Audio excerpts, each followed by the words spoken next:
지난 제8회 지방선거 당시 상대 후보가 부동산 투기를 했다며 허위 사실을 공표한 혐의로 재판에 넘겨진 이학수 정읍시장의 1심 결과가 나왔습니다. 재판부는 1,000만 원의 벌금형을 선고했는데 이대로 형이 확정되면 이 시장은 공직선거법에 따라 당선이 무효가 됩니다. 공직선거법 위반으로 재판에 넘겨진 전북지역 자치단체장 중에 유일하게 이 시장이 당선 무효형을 받았는데요. 재판을 듣고 온 송승민 기자와 이야기 나눠보겠습니다. 송 기자. 안녕하십니까. 예. 이학수 정읍시장이 상대 후보에 대한 부동산 투기 의혹을 제기했는데 허위 사실 공표로 재판에 넘겨졌어요. 먼저 이 시장의 혐의 간략하게 좀 설명해 주시죠. 네, 이 시장은 저희 전북 CBS 라디오에 나와서 당시 김민영 후보에게 구졸초 축제위원장과 산림조합장으로 재직하는 기간 동안에 집중적으로 정읍의 구졸초 공원 인근 토지를 매입했다면서 구졸초 공원을 국가정원으로 승격시키는 선거 공약은 투기 목적에서 비롯된 공약이라고 밝혔습니다. 예, 작년이었죠. 네, 맞습니다. 네. 저희 CBS 라디오 토론 이후에도 KBS TV 토론에서도 이와 같은 발언을 했습니다. 토론회 외에도 여러 방법으로 의혹을 제기했다면서요. 네, 투기 의혹이 담긴 보도자료를 기자들에게 배포했고요. 네. 카드 뉴스를 만들어서 SNS 단체 대화방, 단체 톡방이라고 하죠. 네. 이곳에 뿌렸습니다. 네네. 자세하게 보면 구졸초 공원 인근에 16만 7천 제곱미터, 즉 5만여 평을 집중적으로 사들였다. 부동산 투기 의혹이 있다는 내용입니다. 이에 김민영 후보 측에서 허위 사실을 공표했다면서 검찰에 고발했습니다. 그렇군요. 당선 1년 만에 벌금 1,000만 원의 재판 결과가 나왔어요. 예. 재판부가 이학수 시장의 발언을 허위라고 판단한 이유가 뭔가요?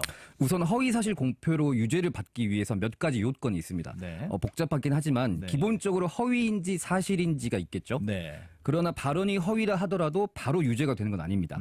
허위를 허위로 인식했는지도 판단합니다. 네. 또 그 허위가 사실인 것으로 믿을 만한 상당한 이유가 있는지입니다. 네. 허위 사실을 유포했더라도 그 허위 사실을 충실히 파악하는 과정을 거치고 사실로 믿었다면 처벌하지 않는다는 네, 맞습니다. 그런 내용이네요. 예, 우선 재판부는 김민영 후보가 토지의 상당 부분을 어머니로부터 증여받았다고 했습니다. 이어 알박기도 없었고 도로 개설 계획도 확인할 수 없고 구졸초 공원의 국가정원 승격 가능성 등 이익을 얻을 목적이 없다고 봤습니다. 우선 이 시장의 발언이 허위라고 판단했습니다. 그럼 이제 허위라는 사실을 인지했는지가 다음 여부인데요.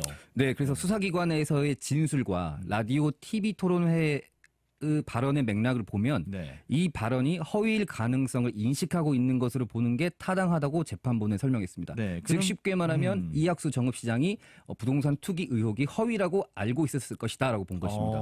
그럼 이 의혹을 파악하기 위해 충실히 조사하지도 않았다는 거군요. 네, 이 시장 측이 시간이 부족하다고 했으나 토지 취득한 시기와 구체적 매입 경위, 개발 가능성, 실제 현황, 승격 공약과 토지의 연관성 등 이런 의혹을 뒷받침하는 주요 사실들을 확인하기 위해서 현장 답사나 관계기관에 묻지 않았다고 밝혔습니다. 네. 시간이 부족했다 이렇게 해명은 했지만 재판부 검찰의 구형과 같은 1,000만 원을 그대로 선고했어요. 굉장히 이걸 센 판결로 보이는데요. 네, 통상 제가 법원을 출입하다 보니까 공직선거법상 허위사실 공표의 경우 통상적으로 검찰의 구형에 비해서 80% 또는 50% 정도의 형이 나옵니다. 이례적으로 높은 선고를 이번 재판부가 내린 것입니다. 그대로 낸 거죠. 네, 맞습니다. 재판부 양형에 대해서도 부동산 투기 의혹은 파급 효과가 크다면서 신중하게 의혹을 제기하지 않았다고 밝혔습니다.